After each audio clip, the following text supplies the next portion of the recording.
Dominant Protector. Credit to the author. 701 hanggang 10. Ang mga pangalan po na nandito ay galing sa mga name generator. Kaya kung meron man pagkakatulad sa mga pangalan ng totoong tao o lugar, ito ay tunay na hindi sinasadya. Sumimangot si Amara, Cheryl, Yasi, pakisuyong panoorin ang iyong mga salita. Si Jerwin ay biktima, ang kanyang mga sugat at emosyon ay hindi pa matatag. Mangyaring huwag siyang magalit. Paano natin siya nagalit? Hindi maganda ang impresyon ni Yasi kay Amara, ang sinabi ko ay totoo. Sinabi rin ng kapatid ko, kahit mawala ng isang bato ay makakaapekto sa kanyang katawan. Tumawa ng mapait si Julian habang nakababa ang ulo. Ang isa ay ang kanyang sariling kapatid na babae, ang isang panig ay si Amara, sino ang dapat niyang tulungan? Sino ang matutulungan niya? Paano siya makakatulong? Umirap si Amara at si Julian, anong nakatayo ka dyan? Tawagan mo ang doktor. Pupunta ako ngayon. Mabilis na tumango si Julian at umalis para sa isang doktor. Malapit nang sumabog si Yasi sa galit. Anong nangyari sa kapatid niya? Para siyang daga na natatakot sa pusa sa harap ni Amara. Paano siya naging maingat, napakalambot? Siya ay kanyang kapatid na babae. Hindi lang niya siya tinulungan matapos siyang pag-alitan ng fox na iyon, ngunit pumunta siya para tumawag ng doktor para kay Amara. Kuya, hindi ka makakapunta. Yasi. Si Julian ay natigil sa pagitan nila. Hindi naman talaga binubuli ni Amara si Yasi, di ba? Strict lang siya sa mga salita niya. Napaka hindi ka mapagkakatiwalaan. Labis na nadismaya si Yasi nang makita niya ang pag-aalinlangan ni Julian. Akala niya mas maganda si Shield bro dahil lagi siyang tinutulungan kahit anong mangyari. Ma'am, mag-isa lang siya mag-aalay. Medyo nagulat si Terence sa mga aksyon ni Julian, ngunit nahulaan niya kaagad kung ano ang nangyayari sa mga reaksyon ni Yasi. Hinahabol ba ni Julian si Amara? May humahabol siya. Yasi, kukunin ko muna ang doktor. Nakita ni Julian ang pagkabigo sa mga mata ng kanyang kapatid, ngunit wala siyang magagawa. Una, sinabi sa kanya ni Amara na tawagan ang doktor at pangalawa, si Jerwin ay nahimatay talaga at wala nang dapat mangyari. Hindi. Tumanggi si Yasi. Hindi na ito kasing simple ng pagtawag sa doktor, ngunit ito ay sa pagitan nila ni Amara. Hindi maintindihan ni Yasi kung bakit nagustuhan ng kanyang kapatid si Amara. Ang kanyang kapatid ay isang natatanging tao. Kahit na hindi siya kasing husay ng Shield bro, siya ang panganay na apo ni House Colton. Anong klaseng babae ang hindi niya makukuha? Sina Yasi at Amara ay palaging magkasundo sa labas ngunit hindi nila gusto ang isa't isa sa loob mula pagkabata. Ito rin ang dahilan kung bakit pinuntirya ni Yasi si Amara. Hindi na makayanan ni Cheryl na panoorin ito, ngunit alam niya na kahit na parang wala siyang pakialam kay Yasi, mas matigas ang ulo niya kaysa kanino kung gusto niya. Kaya naman nanatili si Yasi sa tabi niya noong siya ay nakoma. Naantig si Cheryl. Bagamat ang ilan sa mga komento at mungkahi ni Yasi ay nakakaramdam sa kanya ng awkward, tulad ng mistress o threesome, alam ni Cheryl na ayaw makipaghiwalay sa kanya ni Yasi. Alam niyang gusto niya itong makasama habang buhay. Hindi inakala ni Terence na nagsimulang makipagkompetensya si Yasi kay Amara. Gayunpaman, talagang napakalambot ni Julian at hindi makayanan ni Terence na panoorin ito. Nagsalita siya ng walang pakialam, hindi na kailangang pumunta. Hindi agad mamamatay si Jerwin. Ibinuko ni Julian ang kanyang bibig ngunit tumango lamang siya, okay. Si Terence ang taong pinakaginagalang ni Julian sa buong buhay niya. Kung hindi dahil kay Terence, hindi siya magbabago kung paano siya ngayon. Ipagpapatuloy niya sana ang pagiging hedonistikong young master, araw-araw na nakikipag-hangout kay Jerwin. Nagulat si Amara kay Julian. Bakit naging masunurin si Julian? Sinunod ba niya ang sinabi ni Terence kaagad? Bagamat naramdaman ni Amara na parang nawalan siya ng respeto. Gusto niyang pagalitan at labanan si Julian dahil dapat ay sinusundan siya nito, ngunit alam niyang ang nag-utos sa kanya ay si Terence. Agad na nawala ang galit ni Amara. Sarili niyang kamalasan ang mabuli ni Terence. Paano siya magrereklamo? Hindi siya nang ahas na gawin iyon sa ngayon. Gayunpaman, iginagalang ni Amara si Julian ngayon. Siya ay naniga sa unang pagkakataon. Pero, nakakalungkot na hindi siya nagustuhan ni Amara, at ang pagbabago sa kanyang pagkatao ay hindi magbabago ng damdamin nito sa kanya. Natigilan si Yasi saglit at hindi makapaniwalang tinitigan ang kanyang kapatid. Hindi man lang siya nakinig pero nakinig kay Shield bro. Nagulat din si Julian. Hindi nagpumilit si Amara na tawagan ang doktor. Walang ibang sinabi si Terence kundi lumakad sa tabi ni Jerwin, diniin ng 2 beses ang ulo niya at nagising siya. Si Jerwin ay natakot nang makita niya si Terence na nakadiin sa kanyang ulo. Papatayin ba siya ni Terence? Gayunpaman, naalala niya na parehong naroon sina Amara at Julian. Hindi magiging matapang si Terence. Salamat, Terence bro, nanghina ang katawan ko at nahimatay ako. Nagpasalamat si Jerwin kay Terence. Hindi na kailangan, pantay na tayo ngayon, walang pakialam na sagot ni Terence. Natigilan si Jerwin at agad na naintindihan ang ibig sabihin ni Terence. Ang ibig sabihin ni Terence ay ginawa siyang nawala ng malay noon ni Jerwin at ginaising siya. Siyempre, si Jerwin lang ang makakaintindi. Oh, Jerwin bro, gising ka na pala. Humingi ng tawad sa kanya si Yasi, I'm sorry, titigil na ako sa kalokohan ngayon. Haha, ayos lang. Ano pa nga ba ang masasabi niya? Ayaw niya at hindi niya magawang istorbohin siya. Ito ay magpapaikli lamang ng kanyang buhay. Hey, we should take a photo with Jerwin bro. All in all, mawalan ng kidney is worth remembering. Ngayon lang niya ito mararanasan sa buong buhay niya. Hindi ka na mawawala ng iba pa sa hinaharap. Biglang pumalakpak si Yasi at nagmungkahi. Halos mawala ng ulirat si Jerwin sa kanyang sinabi. Ano ang hindi malilimutan sa pagkawala ng isang organ? Minsan sa buhay na ito. Siyempre. Hindi ba siya mamamatay kapag nawalan siya ng isa pa? Ngunit ang mga salita ni Yasi ay hindi masyadong matalas, at hindi siya makasagot. Nagkunwari siyang hindi niya naiintindihan ang ibig niyang sabihin dahil handa siyang magpakuha ng litrato kasama si Cheryl. Kakaiba ang mga ekspresyon ng mukha ni Julian at Amara. Lihim na inisip ni Julian na ang kanyang kapatid na babae ay hindi isang taong madaling pakitunguhan. Muntik na niyang himatayan si Jerwin. Sa kabilang banda, naniniwala si Amara na sinadya niya ito. 702. Ay, ang galing. Kuhanan tayo ng litrato. Cheryl sis, halika na. Kumaway si Yasi kay Cheryl. Si Cheryl ay hindi gustong makibahagi sa larawan ngunit dahil sa sobrang tuwa ni Yasi, hindi siya tumanggi. Tumayo siya at naglakad sa tabi ni Yasi. Hindi siya tumayo sa tabi ni Jerwin, at nabigo siya. Bro, samahan mo rin kami. Kumaway si Yasi at kinausap si Terence, Shield bro, tumayo ka sa likod namin ni Cheryl sis para protektahan kami. Kukuhanan kita ng litrato, naisip ni Terence na walang saysay na magpakuha ng litrato kasama si Jerwin. Nope, the only outsider here is Amara sis, let her take the photo. Dali, halika. Sinimulang puntirya ni Yasi si Amara. Magtatanong lang sana si Amara, bakit ko kukunan ng litrato para sa iyo? Pulis ako, hindi ko tungkulin ang kumuha ng litrato ng pamilya para sa iyo. Ano ang mali sa isang tagalabas? Gusto ko bang mapabilang sa pamilya mo? Ngunit bago pa siya makapagsalita, sumagot si Terence, ha, sige. Habang nagsasalita siya, lumakad siya at tumayo sa likod ni Yasi at Cheryl. Si Amara ay naipit sa isang mahirap na sitwasyon. Pumunta si Terence. Dapat ko bang kunin o hindi? Wala akong kamera. Pakiramdam ni Amara ay parang binubuli siya at nawala ang kanyang dignidad. Amara sis, may telepono ka at mataas ang resolution nito. Ang ganda ng mga larawang kinuha mo para sa akin sa Sandcastle. Nagalit si Amara. Kung hindi dahil kay Terence, paano siya maiinip na kumuha ng litrato ng isang Sandcastle? Siya ba ay isang tulala? Oh. Pero naisip ni Terence na wala siyang utak.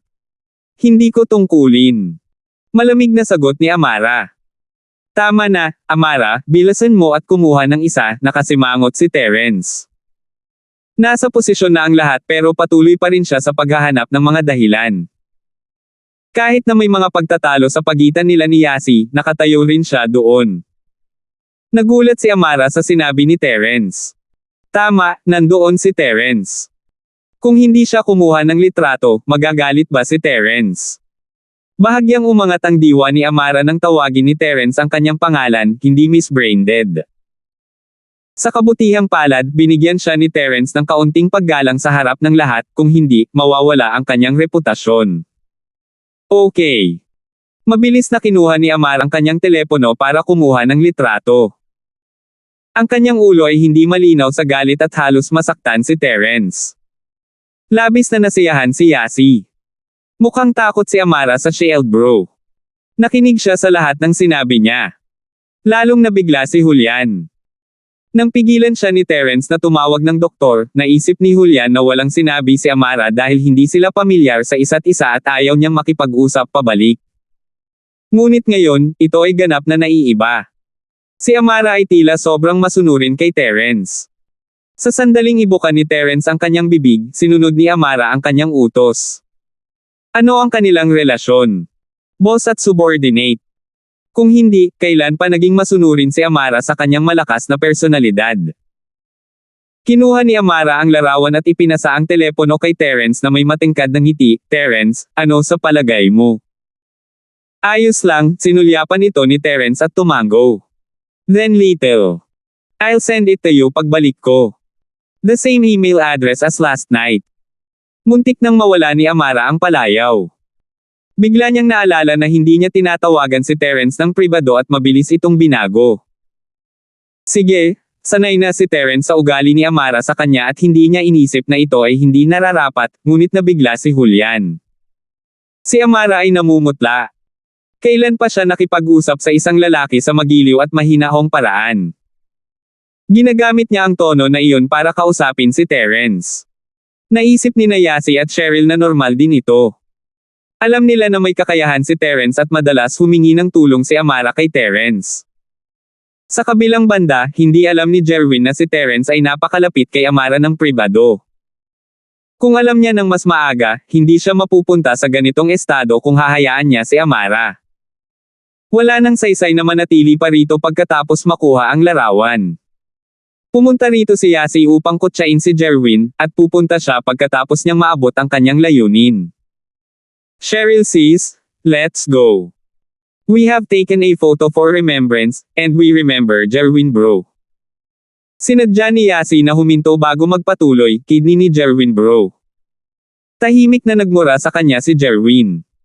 Hindi pa nga siya patay, paano siya naalala nito? Naghintay siya ng matagal, at alam niyang niloko na naman siya nang sabihin nitong kidney. Kinokontrol ni Amara ang kanyang emosyon sa pagkakataong ito. Nagpasya siyang maging masunurin kapag naroon si Terence, o hindi ito magiging masaya habang si Terence ay galit na galit. Napangiti lamang si Julian sa kanyang nakababatang kapatid na babae. Hindi niya ito makontrol dahil palagi siyang ganito. Bagamat gusto niyang magtanong ng maraming tanong kay Terence, alam niya na hindi kinakailangang sagutin ni Terence ang mga ito. Matagal na itong sinabi ni Terence, underling lang siya ng kapatid niya. Underling ng ate niya. Masyadong kaya ng ate niya. Nagpaalam sina Cheryl at Yasi kay Julian at lumabas ng silid. Tumango si Terence kina Julian at Amara bago sumunod sa dalawa palabas ng silid. Para naman kay Jerwin, hindi siya pinansin ni Terence. Humagalpak ng tawa si Yasi nang makalayo na sila sa kwarto, hahaha, I'm so happy. Itinulak ni Shield Bro ang tusong fox na iyon pababa. Tingnan natin kung maglakas loob na naman siyang umarte. Ha.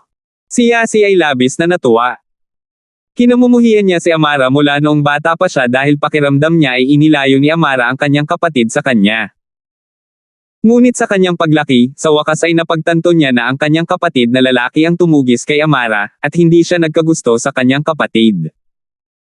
Sa murang puso ni Yasi, naisip niya na ang kanyang kapatid na lalaki ang pinakakapansin-pansing lalaki sa mundo. Si Amara ay kasing bulag ng isang kwago. Naisip niya, masama, na kapag nagkaroon siya ng kasintahan sa hinaharap, isasama niya si Amara bilang katulong na nagsilbi sa kanya sa gabi, para mautusan siya. Bagaman siya ang babae, mayroon pa rin siyang sapat na kapangyarihan para gawin iyon. Siya pa rin ang asawa. Bagamat mas mababa ang kanyang katayuan, siya ay isang master pa rin. Karaniwan, ang babae ay nakakuha ng pagmamahal at pabor ng asawa, ngunit ang isang alipin ay iba. 703. Sinulyapan ni Cheryl si Terence nang hindi nagsasalita. Pakiramdam niya ay may hindi mahawakang hadlang sa pagitan nila ni Terence. Sa tuwing nakikita niya si Terence, may hindi maipaliwanag na pakiramdam sa loob ng kanyang puso. Kailangan nating kumain ng malaking pagkain ngayon para magdiwang. Nakita nilang dalawa kung gaano kasaya si Yasi, may 3 malalaking kaganapan ang ipagdiriwang natin ngayon. Una, ipagdiwang natin si Cheryl sis kamakailang pagkalason at pagkakoma. Yasi. Anong pinagsasasabi mo? Muntik nang madapa si Cheryl. Ipagdiwang ang kanyang pagkalason. Ano ang mali sa kanya? Ganoon ba siya kasaya sa kasawian ng iba? Nako, Cheryl sis, huwag kang magalit. Hindi pa ako tapos. Nagambala si Yasi at ikinaway ang kanyang mga kamay, ibig kong sabihin, ipinagdiriwang natin ang kanyang kaligtasan sa kasawiang ito. Ikaw ay nakatali sa magandang kapalaran pagkatapos makaligtas sa isang malaking sakuna. Namula si Cheryl. Bagamat hindi niya naiintindihan si Yasi, pinandilatan niya pa rin siya, hindi ka ba marunong magsalita ng malinaw?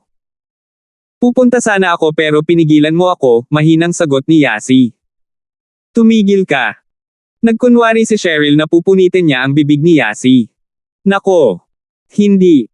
Binubuli ang concubine ng pamilya. No. Sigaw ni Yasi. Kung ganoon ay huwag kang mag-concubine. Si Cheryl ay sinusubukan lamang na takutin siya, ngunit nagsimula siyang magsalita muli ng walang kaparerekan. I'll still be one, nag-isip sandali si Yasi at sumagot.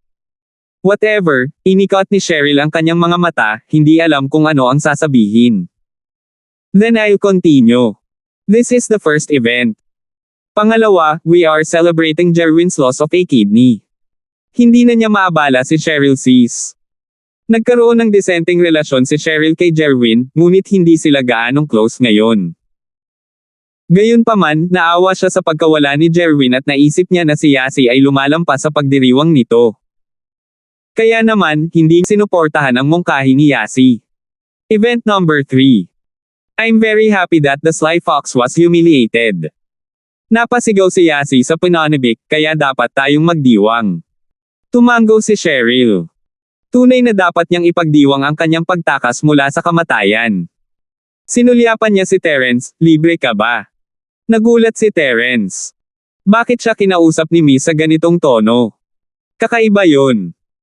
Kadalasan ay inuutusan niya itong ihatid sila sa hapunan nang hindi nagtatanong kung libre ba siya o hindi. Dahil sa ugali ni Cheryl, hindi makatanggi si Terence. Siya ay orihinal na nagplano na bumalik sa Josephine pagkatapos bisitahin ang Jerwin, ngunit tila kailangan niyang samahan si Miss ngayon. Pinaplano kong mamili kay Josephine, ngunit maaari kong itulak ito pabalik, sagot ni Terence. Sabihin mo siyang sumama, nagpa siya si Cheryl pagkatapos mag-alinlangan. Ha! Natigilan si Terence sa kinatatayuan at hindi makapaniwalang tumitig kay Cheryl. Hindi ba ito hindi pagkakasundo sa pagitan ni Miss at Josephine? Isasama si Josephine para sa hapunan. Ano ang ibig niyang sabihin? Anong tinitingin-tingin mo sa akin? Sumimangot si Cheryl habang wala siyang kumpiyansa sa harap ni Terence. Sa katunayan, hindi niya gusto ang pakiramdam na ito. Dahil nakita ni Terence ang kanyang katawan at naiihi siya sa buong katawan niya, nakaramdam siya ng hiya sa harap niya, at hindi na siya naging mapagmataas. She was the Miss, his employer, how could she act like that in front of him? Kaya naman, sinubukan ni Cheryl na takpan ang kanyang kawalan ng kapanatagan sa pamamagitan ng pagsasalita at pagkilos ng malamig sa kanya. Tinagamot mo ba ang pagkain niya? Tanong ni Terence. Woo! Makikipag-ayos na si Cheryl sis kay Josephine. Galing. Hindi alam ni Yasi kung ano ang iniisip ni Cheryl at nagpalakpakan ayon sa kanyang sariling pag-unawa. Makipag-ayos. Napatingin si Terence kay Yasi. Maglilinaw na ba si Miss sa wakas? Sumakit ang ulo ni Terence sa nangyari noong tanghalian. Ang isa ay kanyang amo at ang isa ay kanyang kasintahan. Ang kanyang miss ay halatang mapagmataas na tao, at kailangan niyang panatilihin ang kanyang paggalang. Yasi, anong pinagsasabi mo? Anong negosasyon? Pinandilatan siya ni Cheryl, gusto ko lang siyang pasalamatan. Sa katunayan, iyon talaga ang naisip niya. Nang marinig niya ang tawag ni Josephine kay Terence sa ospital, naisip niya na si Josephine ay talagang isang mabuting babae. Palagi siyang lumalabas bilang karibal sa pag-ibig sa harap ni Josephine. Noong nasa panganib ang kanyang buhay, hindi natuwa si Josephine na siya ay namamatay ngunit sinabi niya kay Terence na iligtas siya. Si Cheryl ay labis na naantig. Ang miss ay hindi kailanman nagkulang sa pera at kahit na binigyan siya ni Pablo ng sapat na pagkakamag-anak, siya ay masyadong abala at may limitadong oras upang makasama siya gaano man niya ito kamahal. Sa pinakamatagal na panahon, umasa sa isa't isa sina Miss at Yasi, na naging dahilan ng pagkakaroon niya ng malamig na personalidad.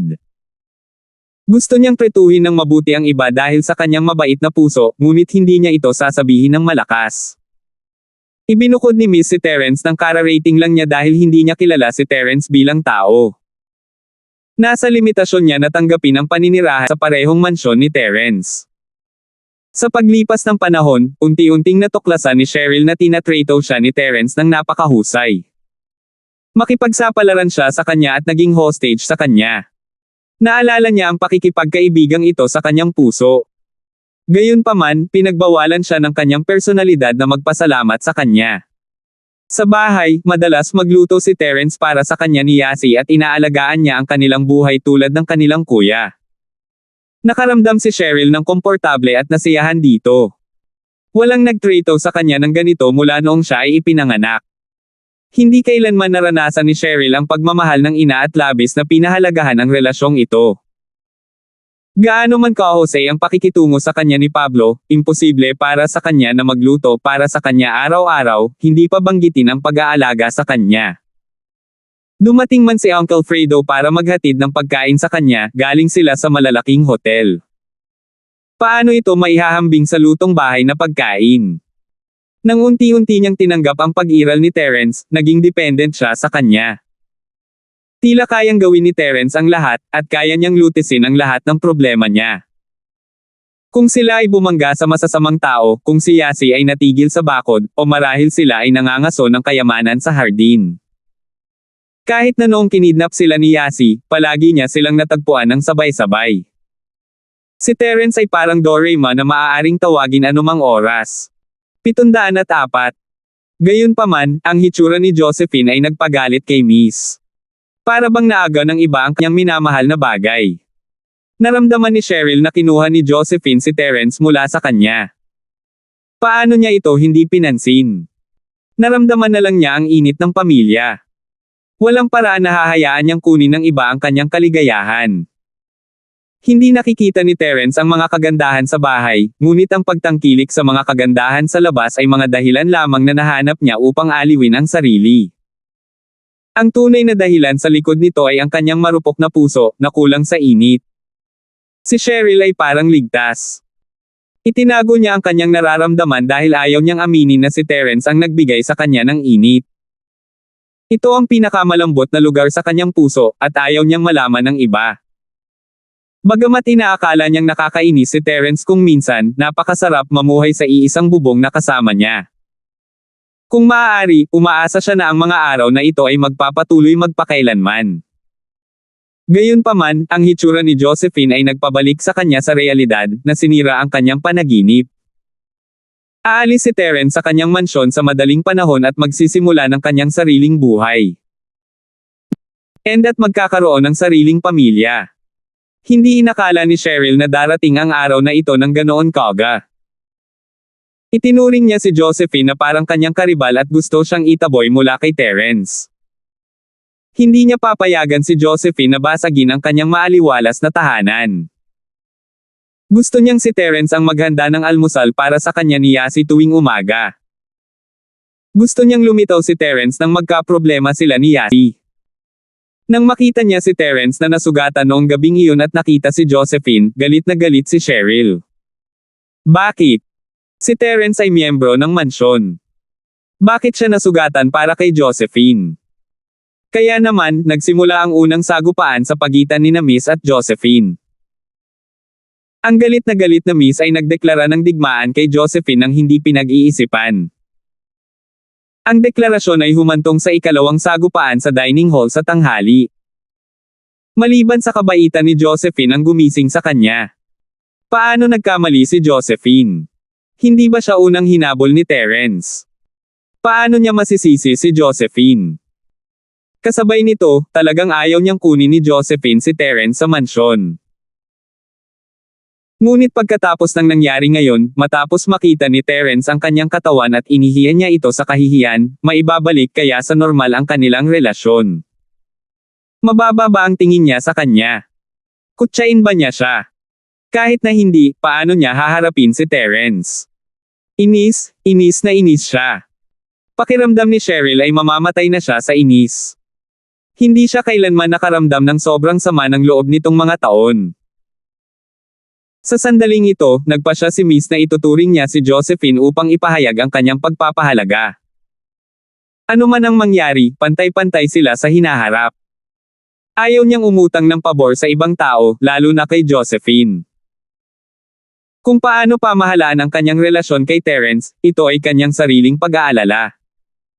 Hindi niya gustong magkaroon ng pabor kay Josephine at pinigilan ito.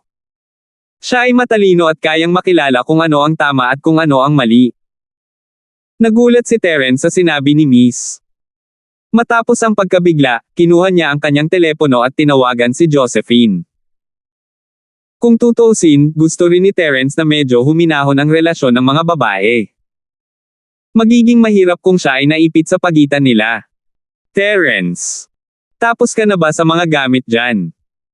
Natutuwa si Josephine na natanggap ang kanyang tawag sa telepono.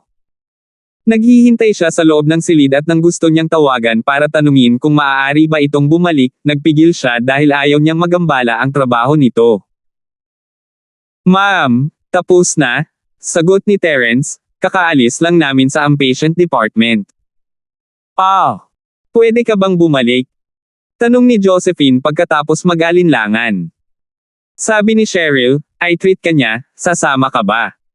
Tanong ni Terence. Cheryl, treatuhin mo ako. Hindi makapaniwalang bulalas ni Josephine. Bakit siya gagamutin ni Cheryl? Para ipahayag ang kanyang pagpapahalaga. Sagot ni Terence. Appreciation. Agad na napagtanto ni Josephine na gusto siyang pasalamatan ni Cheryl sa pagtawag kay Terence para gamutin ang kanyang karamdaman. Gayunpaman, nagtataglay pa rin siya ng galit kay Miss, at ayaw niya talagang pumunta, hindi ako dapat pumunta. Ayaw mo. Huwag kang mag-alala tungkol dito. Mahuhulaan ni Terence kung ano ang iniisip ni Josephine. Siguradong may harang pa rin sa pagitan nila. Gustong kunin ni Cheryl ang telepono at kausapin siya ng personal, ngunit ayaw niyang ibaba ang sarili para dito. Tumingin siya kay Yasi at sinabihan siyang gawin ito. Tingnan mo, Cheryl sis, si Josephine ay natatakot na lumapit. Kinusat ni Yasi ang kanyang mga mata at sinabi iyon malapit sa telepono ni Terence. Si Cheryl ay nanginginig sa galit. Nakakainis si Yasi. Hiniling sa kanya ni Cheryl na imbitahan si Josephine para sa kanya pero sinabi niya iyon. Hindi ba't nanatili siyang karibal ni Josephine sa ganitong paraan? Narinig ni Josephine ang mga salita ni Yasi at biglang nataranta, sino ang nagsabi? Pupunta ako ngayon din. Ang pagsisiyasat ni Yasi ay naging epektibo mula noong gumawa si Josephine ng desisyon. Magkita tayo sa paradahan ng sasakyan sa harap ng ospital, mungkahi ni Terence. Okay, pupunta na ako, ayaw ni Josephine na tingnan siya ni Yasi. Bago makapagsalita si Terence pagkatapos ibaba ang tawag, si Yasi ay nag-cheer, Cheryl sis, hindi ba ako kahanga-hanga? Niloko ko siya na lumapit sa isang pangungusap. Ikaw. Oo, pinapunta mo siya pero paano mo siya pasasalamatan ng ganito? Walang magawang umiling si Cheryl. Kailangan mong magpasalamat sa kanya pagdating niya. Pinapunta ko lang siya, inosenteng sagot ni Yasi. Ayaw ng mga bala ni Cheryl kay Yasi. Lalala lang nito ang kanyang ulo. Lumingon siya para kausapin si Terence, may sasakyan ka ba? Yes, Ice Beetles, kasya sa 4, sagot ni Terence. Oh, uupo ako sa likod kasama si Yasi, tumango si Cheryl, next time drive mine. Tumango si Terence. Wala siyang lakas ng loob na hawakan ang sasakyan niya kanina, pero parang walang pakialam si Miss. Gusto kong umupo sa harap para ituro ang daan para sa Shield Bro. May alam akong magandang western-style restaurant. Tumanggi si Yasi na umupo sa likuran, at hindi alam ni Cheryl kung sinadya siyang pinilit ni Yasi na umupo kasama si Josephine sa likod. Maaari mong ituro ang daan mula sa likuran, sabi ni Cheryl. Short-sighted ako.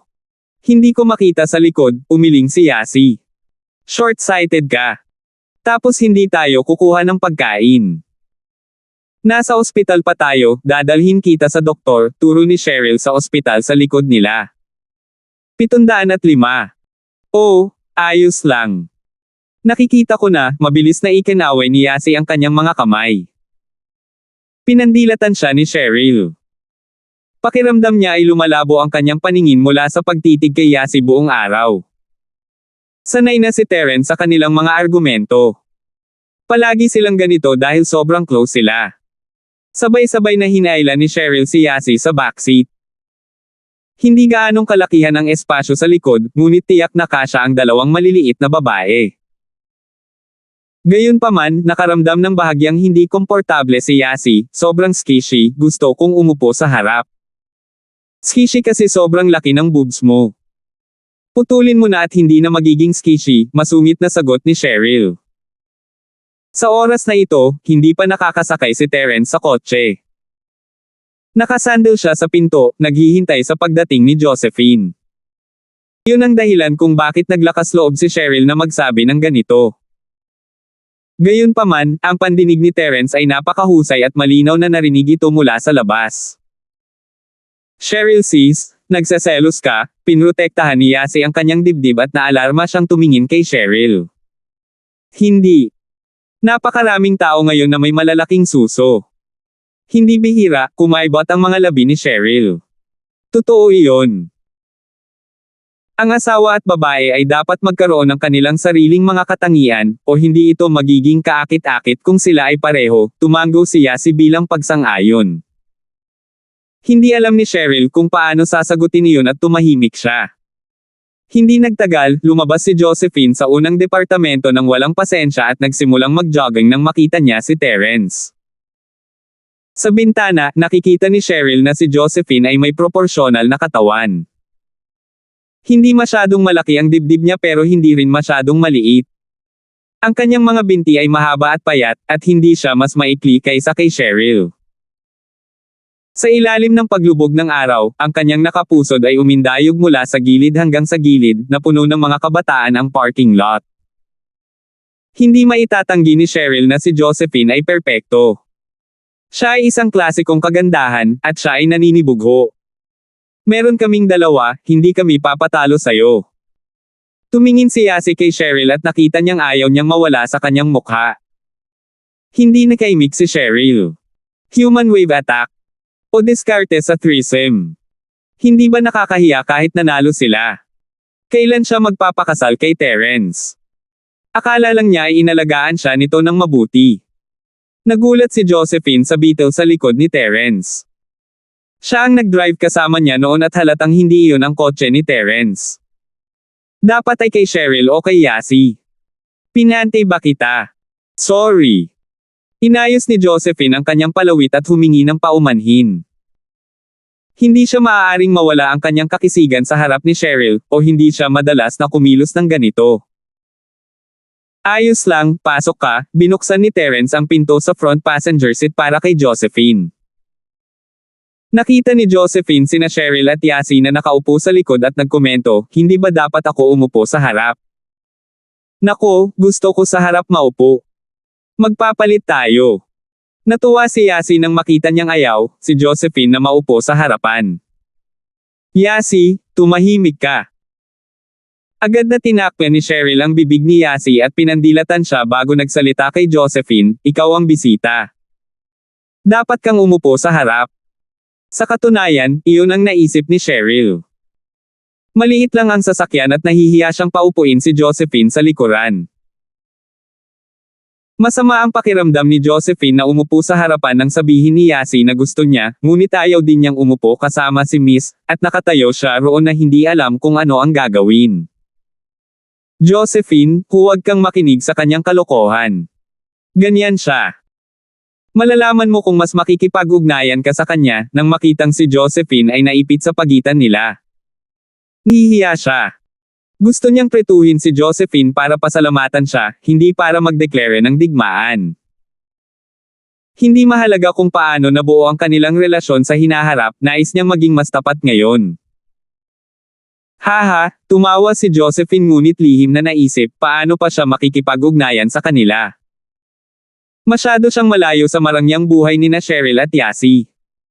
Hindi man lang siya nakaisip ng solusyon para sa sarili niyang bahay. Sumakay si Josephine sa kotse at sumunod si Terence.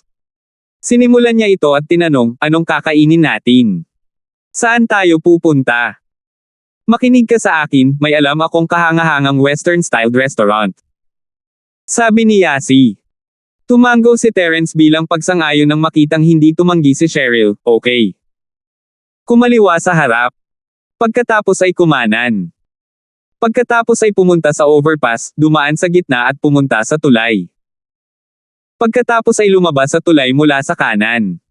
Pagkatapos, si Yasi ay nagsimulang manguna sa daan at siya ay mas mahusay kaysa sa GPS. Sinundan ni Terence ang kanyang direksyon at ipinarada ang sasakyan sa harap ng isang restaurant na tinatawag na Dazzling Couple Restaurant, hindi nakaimik si Terence. Ang pangalan ng restaurant ay kasing gulat ng Floating Cloud. Ito ba ay dalawang chain dining place? Tumingin si Cheryl sa malaking signboard at hindi alam kung ano ang sasabihin. Ito ay talagang nakasisilaw. Pero hindi ba couples restaurant ito? Couples lang ang dumating, di ba? Bakit naging 4 sila? Ito ay isang kakaibang kombinasyon. Yasi, hindi ba couples restaurant ito? Hindi ba dapat sa ibang lugar tayo pupunta? Kumunat ang noo ni Cheryl dahil nakita niyang lahat ng mga customer ay mag-asawang pumapasok at lumalabas sa restaurant. Nandito na tayo. Let's stick with it. I'm hungry. Umiling si Yasi at hinimok. Walang choice si Cheryl kundi sabihin kay Terence na ay parada ang sasakyan. Ang lalaking nasa harap ng pinto na siyang namamahala sa pagparada ng sasakyan ay inakala ng isang mag-asawang dumating, ngunit 4 na tao ang bumaba sa kotse at siya ay nagtanong ng kakaiba, narito ba kayong lahat para sa pagkain? Obviously. Bakit dito natin ipinarada ang sasakyan kung hindi naman tayo pumunta dito para sa pagkain? Hindi naman nakakatuwa dito. Naisip ni Yasi na ang lalaking iyon ay tulala para magtanong ng ganoong katangahang tanong. Oh, please come in. Umiling ang lalaki at nag-isip. Mag-asawa ba silang dalawa? Ang isang mag-asawa ay tomboy. Masama ang tingin niya sa sarili habang tinatanggap ang 4 sa restaurant. May dumating na waiter para ihatid sila. Magandang gabi. Lumapit ang dakilang tagapamahala ng bulwagan at magalang na binati sila. Kuhanan mo kami ng kwarto please. Pinag-aralan ni Yasi ang dekorasyon ng restaurant. Nakita niya ang impormasyon tungkol sa restaurant na ito, at sinasabing ito ay langit ng mag-asawa. Gusto ni Yasi na maranasan ito, ngunit wala siyang manliligaw. Sumuko siya dahil mag-asawa lang ang pinaglilingkuran niya, ngunit nakahanap siya ng pagkakataon ngayon. Isang kwarto. Natigilan sandali ang manager, may 4 ka, isang kwarto. Oo. Tumango si Yasi. I'm sorry madam, we are a couples restaurant with only couples rooms and couples seats available, and they are only open for couples. Paliwanag ng manager na akala niya ay mga customer sila na hindi sinasadyang pumunta rito. 706. Oo, isang silid para sa magkasintahan. Sagot ni Yasi. Paumanhin, dahil mayroon kang 4, kailangan mong magbukas ng 2 silid. Bawal kang magbukas ng 1 silid lamang. Naiinip na sagot ng manager. Dumating ba ang mga taong ito para manggulo? Parehong oras-oras na sinisingil ang mga kwarto at upuan. Hindi ba mawawala sa restaurant kung magsama silang apat sa isang kwarto? Sinong nagsabing hindi tayo couple? Ayaw sumuko ni Yasi, mag-asawa tayo. Ano? Apat na tao. Lahat ng couples. Hindi naniwala ang manager sa sinabi ni Yasi. Sigurado siyang narito sila para sa gulo. Gayunpaman, sila ay sapat na bulag upang gumawa ng kaguluhan sa teritoryo ni Jake Bro. Nasasaktan ba silang mabuhay? Oo. Ako ang babae ni Shield Bro, si Cheryl Sis ang asawa ni Shield Bro, at siya ang girlfriend ni Shield Bro. Bakit hindi tayo pwedeng pumunta sa iisang kwarto? Naiinip na sumagot si Yasi. Oy, kalbo, bakit ang dami mong tanong? Nandito kami bilang mga mamimili. Bakit ang dami mong tanong? Napangisi ang manager sa sinabi ni Yasi. Anong kalokohan ito? Asawa, babae, at kasintahan. Akala niya ba tulala siya? How dare she call him kalbo? Hindi siya bahagyang kalbo, ngunit ganap na kalbo.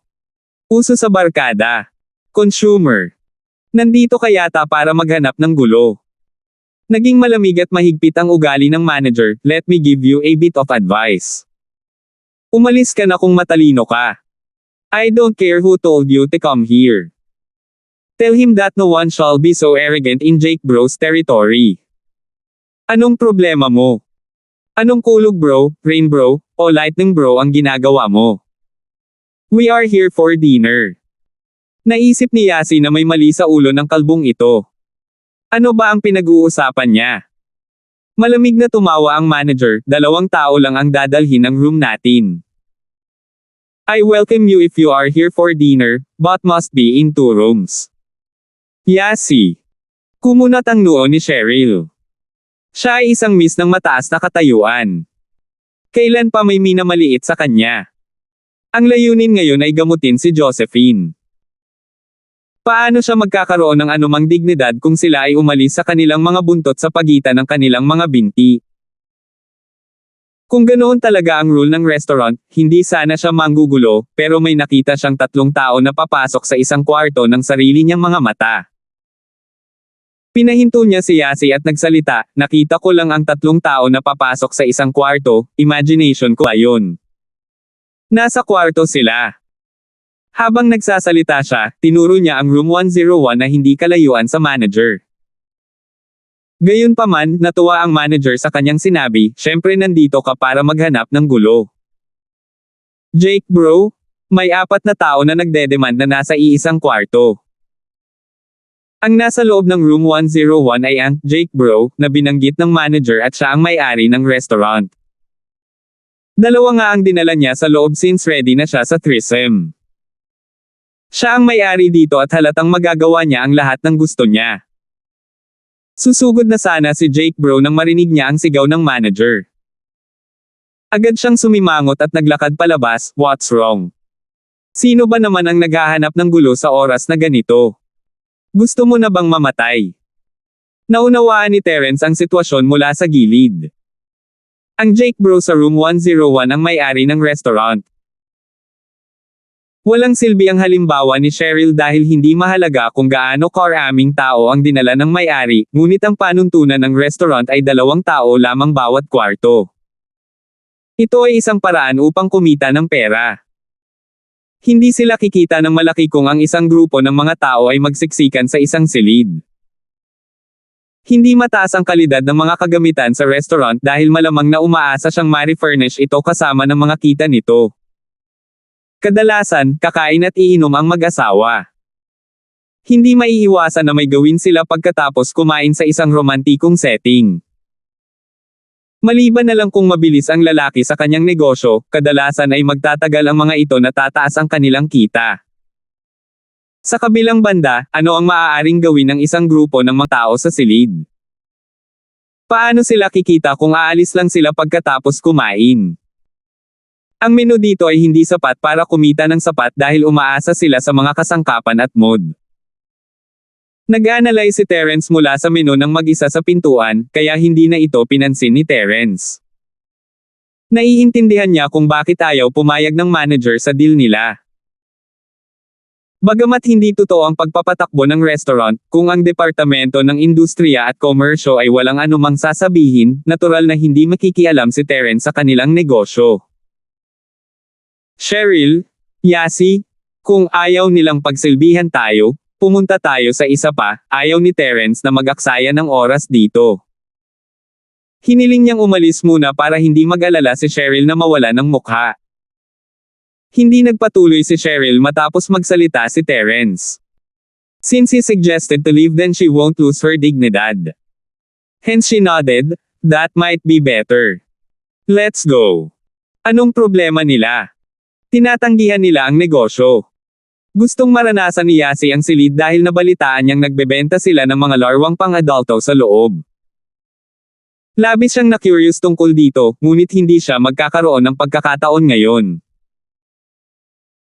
Hindi nasisiyahan si Jake Bro na naantala siya sa ganitong oras, ngunit ang kanyang mga mata ay halos matanggal sa saksakan nito pagkatapos niyang makita sina Cheryl, Yasi at Josephine. No way!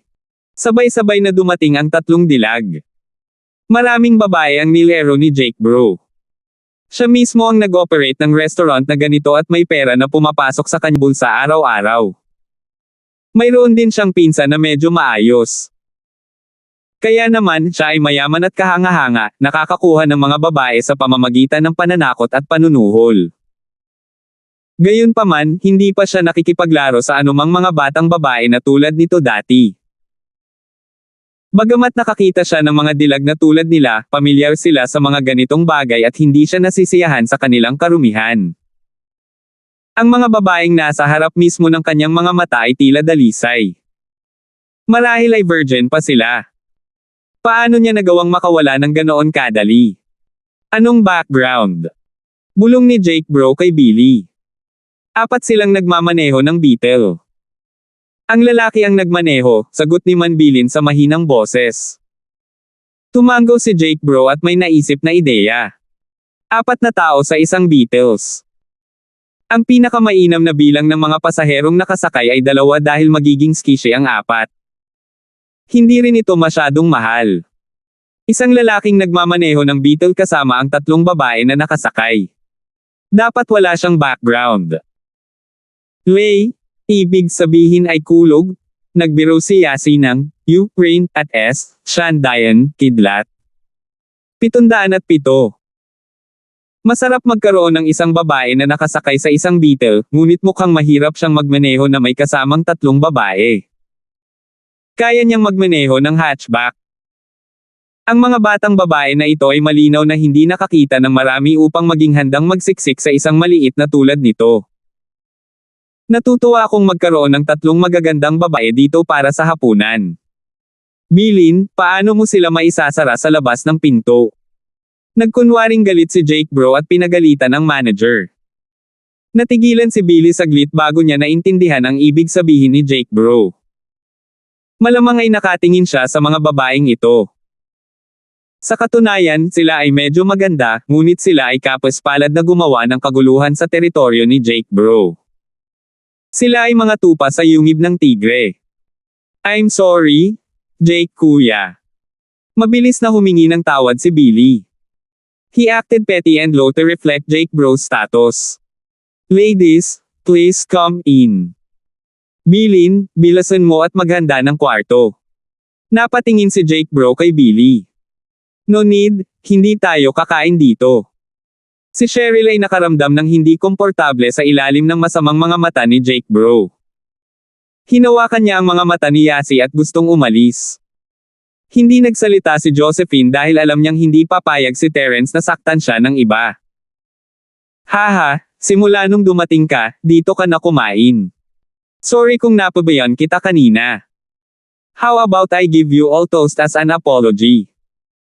Ngumisi si Jake Bro kay Cheryl, kung galit ka pa, libre lahat ng meron ka ngayon. Gusto ni Jake Bro na panatilihin dito sina Cheryl, Yasi, at Josephine. Si Terence naman, walang pakialam si Jake Bro. Hindi niya akalain na malapit pala si Terence sa mga babae. Halatang virgin ang 3 babae na ito kaya nag-assume si Jake Bro na ordinaryong magkaibigan lang sila, o kaya naman ay pervert na katulad niya. Oh, Kung ganoon nga, Cheryl sis, pwede ba tayong manatili? Naantig si Yasi dahil gusto niyang tingnan ang mga kwarto. Nagkaroon ba sila ng S**X toys gaya ng narinig niya? Nag-alinlangan si Cheryl. Nang makitang si Yasi ay sabik na manatili, hindi siya nagpumilit na umalis. Sige, pero hindi na kailangan ng libreng order. Magbabayad kami ng naaayon. Wala akong pakialam kung gusto mo ring doblehin ang presyo. Si Cheryl ay hindi gustong magkaroon ng pabor kay Jake Bro kaya handa siyang magbayad ng doble. Hindi mo ba naisip na isang kawalan na magkaroon ng 4 na tao sa isang silid? Babayaran kita ng doble sa halaga. Magaling. Nakita ni Yasi na pumayag si Cheryl at agad siyang kinaladkad patungo sa silid. Sinundan ni Terence at Josephine ang dalawa, ngunit nahihiya siyang hawakan ang mga kamay ni Josephine. Teka, hindi ka makakapasok. Sa utos ni Jake Bro, iniunat ni Billy ang isang braso para harangan ang daan ni Terence. Kumunat ang noo ni Terence. Mukhang gustong gawin itong big deal ni Jake Bro at Billy. Huminto si Terence sa kanyang paglalakad at gayon din ang mga babae. Kung hindi makakapunta si Terence, bakit sila pupunta? Bakit hindi siya makakapunta? Kumunat ang noo ni Cheryl, bakit hindi mo tinutupad ang iyong mga salita? Ang sabi ko lang papasukin ko ang mga babae, hindi ang lalaking ito. Sinulyapan ni Jake Bro si Terence sa kabila at lumingon sa mga babae, huwag kang mag-alala sa kanya, pakipasok. Hindi na tayo kakain dito. Galit na galit si Cheryl. Hindi pinapasok ng taong ito si Terence. Bakit ano ang silbi ng pagkain dito? Pinipigilan ni Cheryl ang kanyang galit dahil ayaw niyang makita ni Josephine ang masungit at spoiled side niya, Sister Yasi, let's go.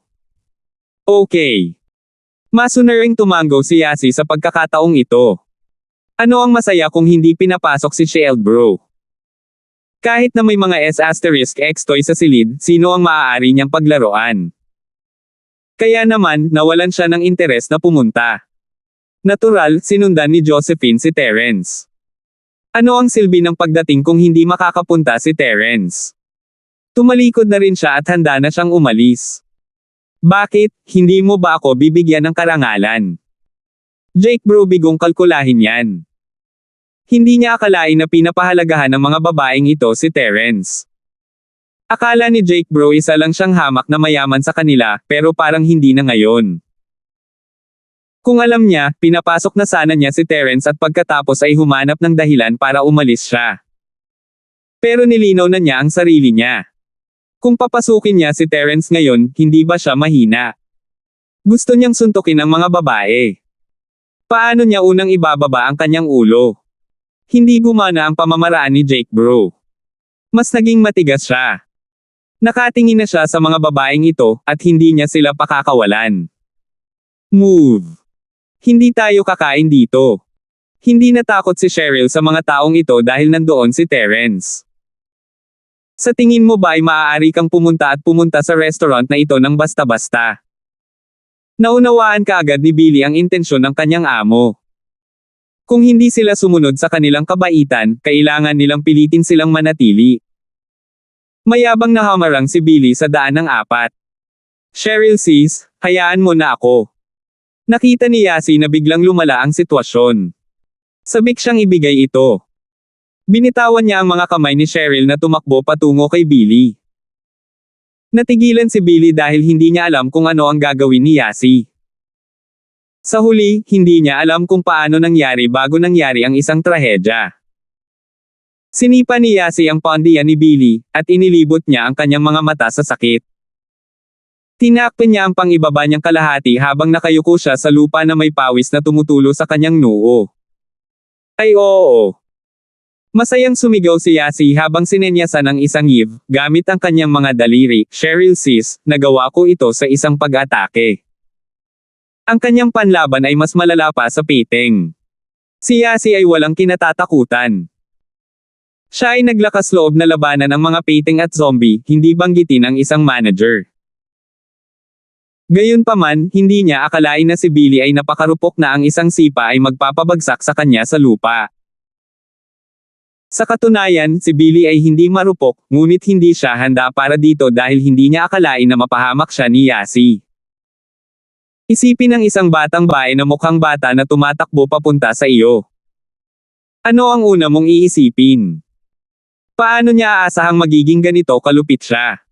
Nagkibit balikat si Terence. Mukhang hindi ito magtatapos ng mapayapa. Hindi mahilig mangbuli si Terence sa iba ng random, ngunit hindi siya magkukunwering walang nangyari kung may unang nangbuli sa kanya. Dati, hindi pagkakaunawaan. Gusto ni Yasi ng isang silid para sa apat at kahit na ginawa niya itong makatwiran, ang lahat ay walang kaparirikon. Wala siya sa posisyon na sisihin si Billy sa pagtanggi sa kanila, at natural na wala siyang magagawa sa kanya. 708. Ang hitsura ni Jake Bro ay naging mas komplikado ang sitwasyon. Alam na alam ni Terence ang kanyang intensyon. Nakita niya ito nang makita niyang tumingin si Jake sa kagandahan ng mga babae. Hindi siya pinayagan ni Terence, ngunit hindi niya akalain na si Yasi ang unang gumawa ng hakbang. Halatang gulat na gulat si Jake Bro sa nakitang nasa harapan niya. Hindi niya akalain na ang isang maliit na babae ay maaaring maging napakalupit. Isang beses siyang umatake at ginawang hipon si Billy. Malamang na naranasan ito ni Billy, at mahirap sabihin kung magagawa pa ba niya ang kanyang negosyo sa hinaharap. Bumaba agad ang mukha ni Jake Bro. Good. Very good. Spicy, pero gusto ko. Ang mga mata ni Jake Bro ay puno ng sexual na pagnanais at pagnanais na sakupin siya. Hayaan mo na. Good mood ako ngayon at wala akong gustong gawin. Hindi na tayo babalik dito, anong sabi mo? Sinulyapan ni Terence si Jake Bro at mahinang nagsalita. Masama ang tingin niya kay Jake Bro na para bang naglilamos. Sa katunayan, wala talaga si Jake Bro sa paningin ni Terence. Dahil tinuruan na sila ni Yasi ng leksyon, hindi na binalak ni Terence na pag-usapan pa sila. Nandito sila para mag-celebrate at ayaw niyang masira ng dalawang maliliit na karakter ang mood nila. Ha! Natigilan sandali si Jake Bro bago tumawa ng malakas, nakatingin kay Terence na parang tulala. Si Billy na nakayuko sa lupa ay hindi na rin napigilan ang pagtawa na para bang wala na siyang nararamdamang sakit. Shield Bro? Nawala ba sila sa isip? Kakaiba ang tingin ni Yasi kay Jake Bro at Billy. Paano sila natawa ng sobrang saya ng biglaan? Ano ang nag-trigger sa kanila? Yasi. Pinigilan ni Cheryl si Cheryl sa pagsasalita. Ang kanyang sipa ay nagtulala ng sitwasyon, at hindi niya alam kung ang mga bagay ay maaaring ayusin. Ayaw na ni Cheryl na mag-aksaya pa ng oras sa mga taong ito dahil taos puso niyang gustong i-treat si Josephine ng hapunan. Oh! Alam ko na. Biglang sumigaw si Yasi, masaya sila na sinabi ni Shield Bro na pakakawalan niya sila. Hindi napigilan ni Cheryl, Terence, at Josephine ang kanilang mga ngiti matapos marinig ang kanyang mga salita. Sanay na sina Terence at Cheryl, ngunit sa wakas ay naunawaan na ni Josephine ang ibig sabihin ni Cheryl nang maiintindihan niya kapag gumugol siya ng mas maraming oras sa kanya. Isa siyang masayahing babae. Hindi siya nakaramdam ng lungkot at kaba. Little girl, hindi nakakatawa ang joke mo. Pumalakpak si Jake Bro at sinabing, ngayon, walang aalis sa inyo. Habang pinapalakpak ni Jake Bro ang kanyang mga kamay, at isang grupo ng mga maskuladong lalaki na nakasuot ng itim na suit ang tumakbo at pinalibutan silang apat sa gitna. Ang pinuno na may mga galo sa mukha ay magalang na hinanap ang utos ni Jake Bro, anong gagawin natin ngayon? Bagan mo ang lalaki hanggang sa ma-disable at itapon mo. Panatilihin mong walang malay ang mga babae at iwan sila dito. Tumawa ng malakas si Jake Bro. Hindi na niya kailangang ipagpatuloy ang pagpapatakbo ng restaurant kung alam ng iba na apat na tao ang gumawa ng malaking kaguluhan sa kanyang teritoryo. Damn, you brought some helpers. Usually, ginagawa din ito ng antagonist pagkatapos matalo sa lahat ng anime, pero alam mo ba ang kahihinatnan? Biglang tanong ni Yasi. Napuno ng tensyon ang restaurant ngunit sa sandaling magsalita si Yasi, nagbago ang ekspresyon ng lahat, at hindi na masyadong tense ang atmosphere. Hindi ba natakot ang batang babaeng ito? How could she comment so randomly kung napapaligiran siya ng napakaraming lalaki? Little girl, you have big boobs and I like it. Sumulyap si Jake Bro sa kanya at dinilaan ng labi. I can tell you the consequence. You will become my toy. Hindi tanga si Jake Bro. Alam niyang hindi lahat ng babae ay pwede niyang kunin, ngunit narinig niya kay Billy na silang apat ay dumating sa isang Beatles. Ano kaya ang background nila? Maaaring kailanganin niyang isaalang-alang kung dalawa lang, ngunit dahil apat sila, walang ibang dapat nagmamay-ari ng kotse maliban sa lalaki. Sinong mayayamang anak ang walang sasakyan? Kilala rin ni Jake Bro ang apat na sikat na master ng Starfield, at hindi pa niya nakita si Terrence, kaya hindi siya natatakot. Bang! Habang nagsasalita si Jake Bro, sinamantala ni Yasi ang pagkakataon at sumipa, matagumpay na sinipa ang peklat na mukha na nakatayo sa kanyang harapan.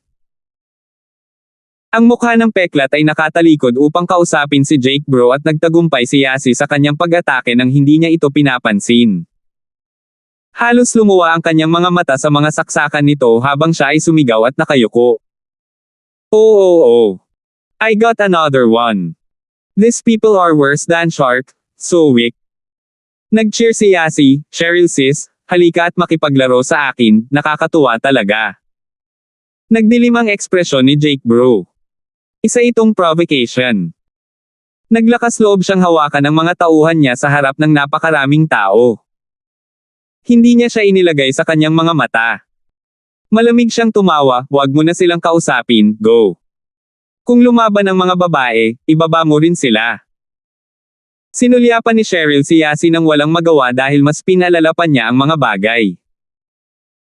Sa kabutihang palad ay narito si Terrence, at hindi nila kailangang mag-alala na hindi sila makaalis dito. Hindi mo ba talaga kami papakawalan? Napatingin si Terrence kay Jake Bro. Ha? Hindi mo ba kilala kung sino ako? Ako si Darren. Walang umalis sa teritoryo ko na nakatayo. Mayabang na tumawa si Jake Bro, lahat kayo ay dapat manatili dito, lalo na ang babaeng iyon. Walang masama kung sabihin ko sa inyo na pinsan ko si Cody. Dapat mong isaalang-alang muli ang sitwasyon mo, at kung matalino ka, iwan mo ang mga babae dito para pagsilbihan ako. Baka magpatawad din ako kung lumuhad ka sa lupa at magmakaawa sa akin. Pinsan mo si Cody. Nagulat si Terrence. No wonder kakaiba ang mga pangalan nila. Ang isa ay si Cody at ang isa ay si Darren. Ang isang bar ay tinawag na Floating Cloud at ang isa pang restaurant ay tinawag na Dazzling Couple. Perfect match iyon.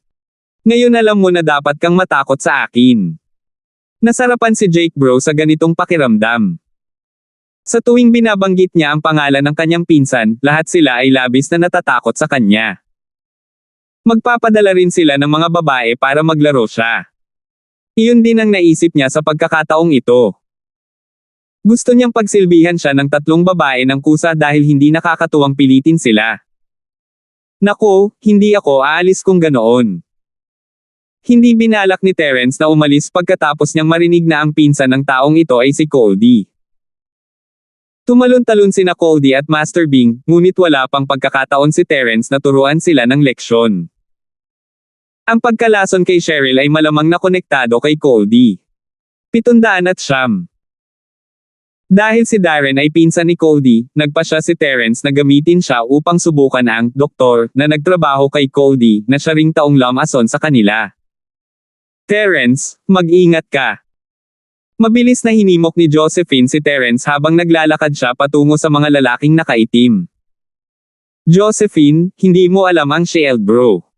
Dapat mag-ingat sa kanya ang masasamang tao. Kumaibot ang mga labi ni Josephine at naisip paanong hindi niya ito kilala. Kilalang kilala niya siya. Kumusta ang mga elemento niya? Gusto lang niyang maging mapagmalasakit. Ang ibig kong sabihin ay dapat siyang mag-ingat na huwag silang bugbugin ng husto. Sabi ni Josephine. Oh, ayos lang. Pinagtatanggol lang namin ang sarili namin. Yung fox na si Amara, takot pa rin sa Shield Bro. Walang ingat na sagot ni Yasi. Nagbago ang ekspresyon ni Darren. Hindi niya akalain na magiging walang takot pa rin ang mga taong ito sa ganitong sitwasyon at dalawa lang ang posibilidad. Una, hindi nila naiintindihan ang mga pangyayari, at sila ay mga tanga. Ang pangalawang posibilidad ay tiyak na makakaalis sila sa lugar na ito. Dati, naisip ni Darren na ang unang posibilidad ay nalalapat sa kanila, at naisip niya na ito ay nakakatawa. Ngunit ngayon, naisip niya na sila ay sumandal sa kanyang pangalawang palagay.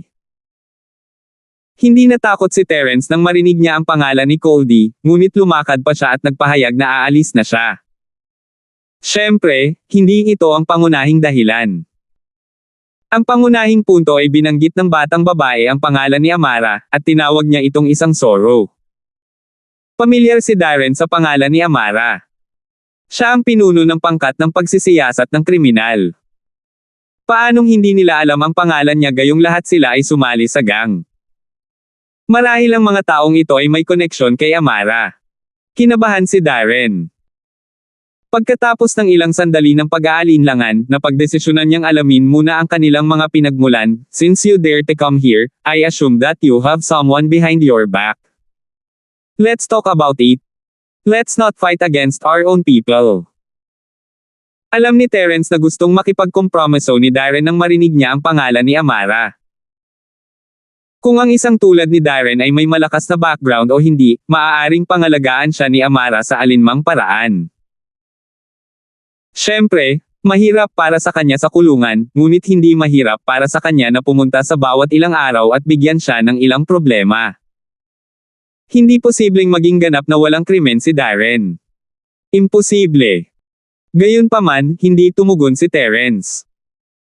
Mula nang malaman niya ang relasyon ni Darren at Cody, napagdesisyonan na ang kanyang kapalaran.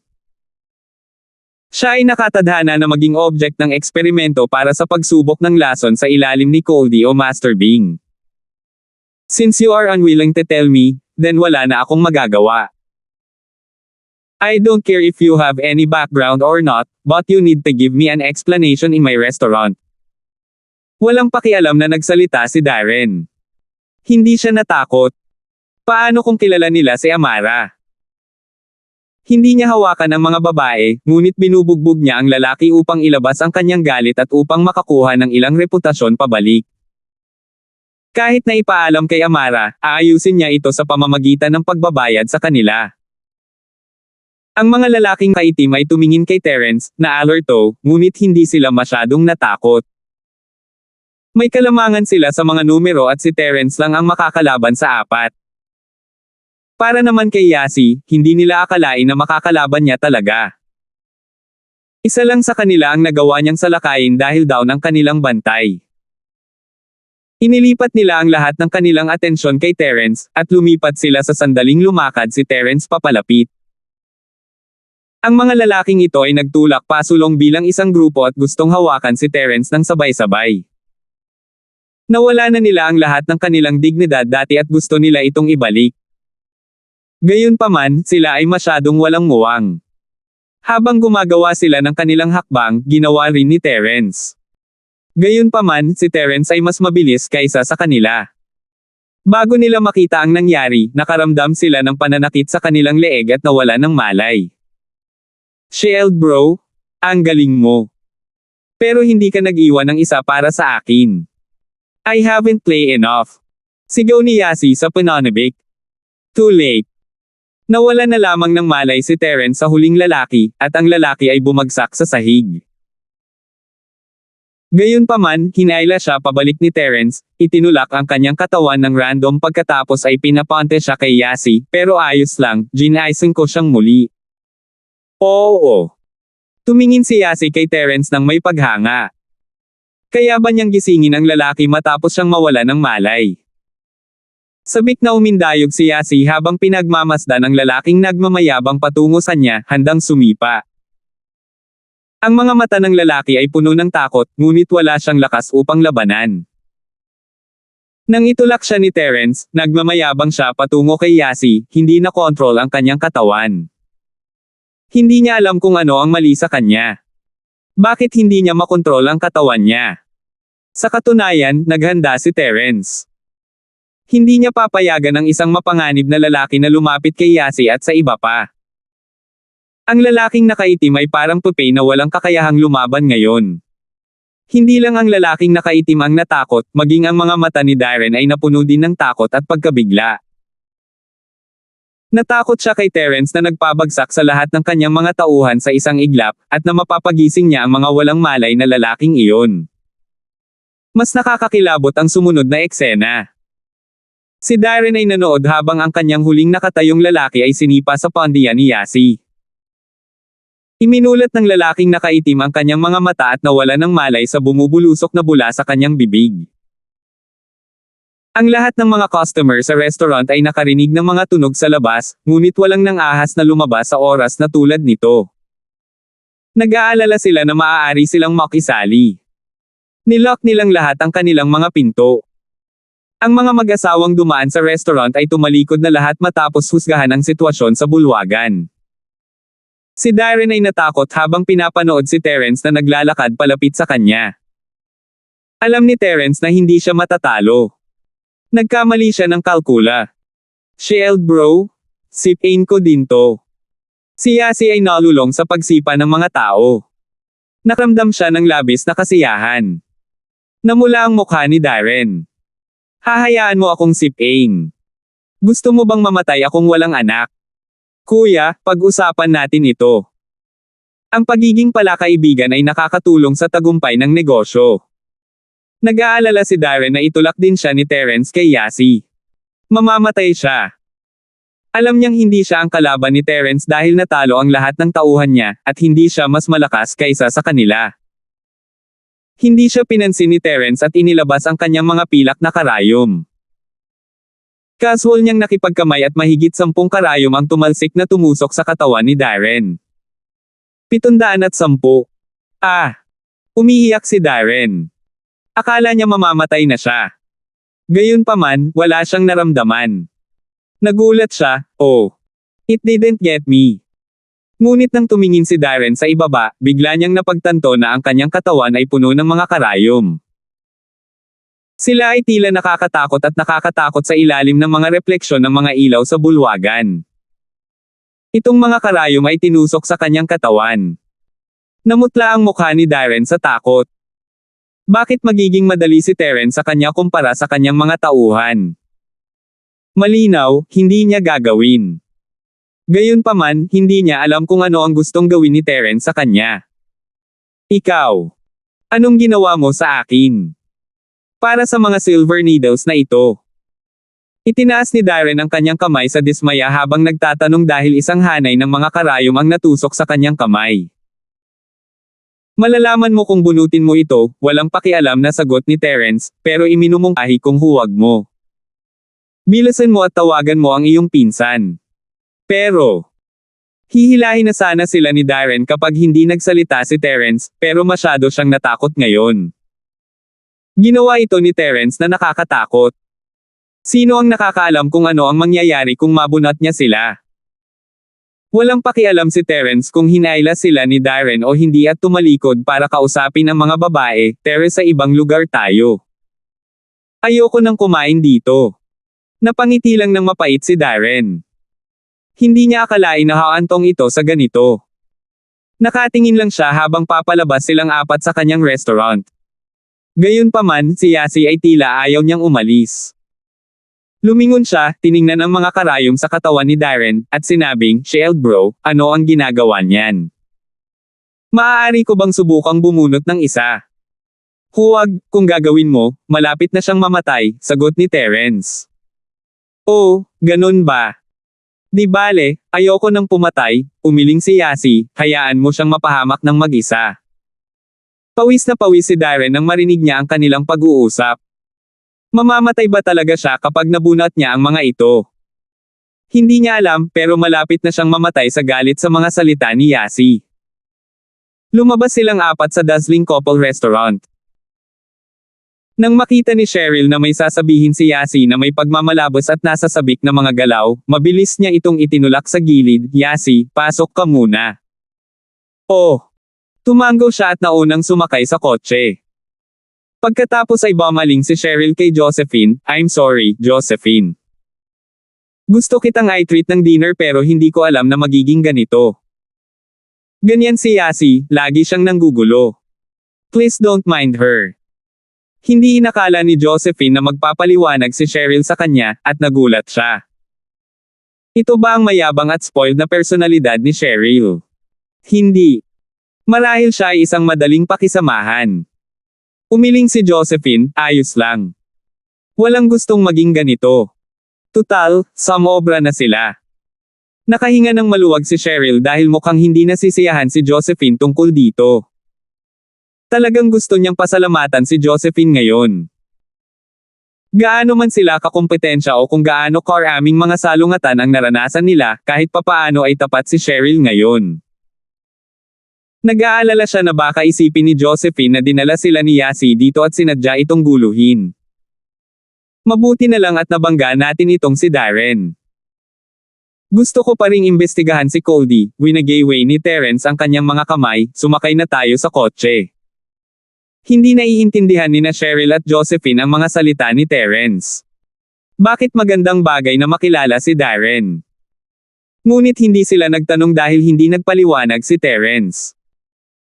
Ayaw ni Cheryl na tingnan siya ni Josephine na para bang ginagamit niya ang kanyang pagkakakilanlan bilang amo ni Terence para sirain ang kanyang privacy. Si Josephine ay may katulad na iniisip. Ayaw niyang isipin ni Cheryl na gusto niyang kontrolin ang lahat ng hindi binibigyan ng anumang privacy si Terence.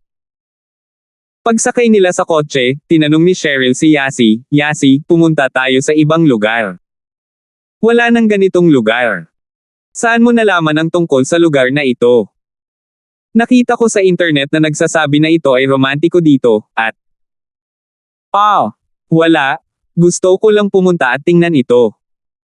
Halos ilantad ni Yasi ang sarili sa pagiging curious sa mga S**X toy. Mabilis niyang tinakpan ang bibig niya. Walang makikita dito.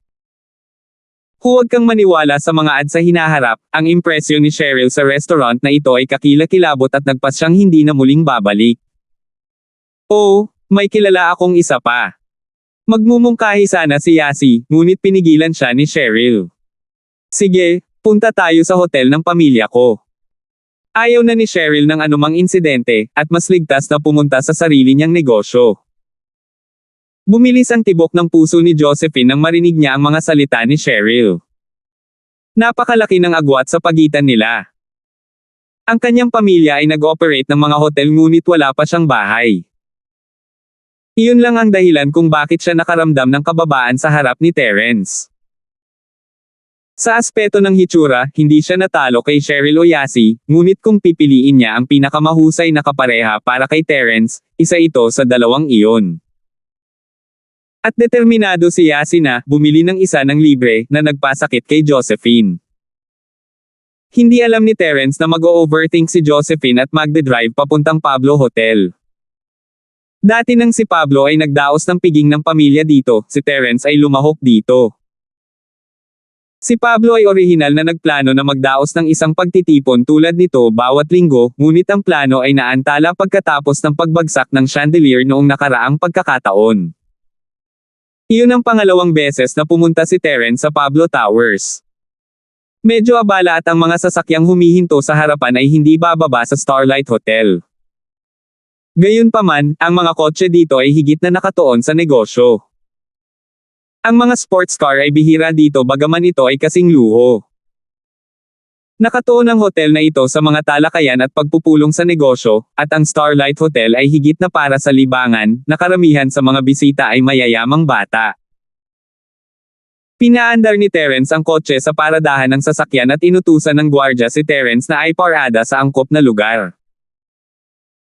Si Cheryl at Yasi ay bihirang pumunta rito, at kahit na dumating siya kasama si Pablo, dumating siya kasama ang kotse ni Uncle Fredo.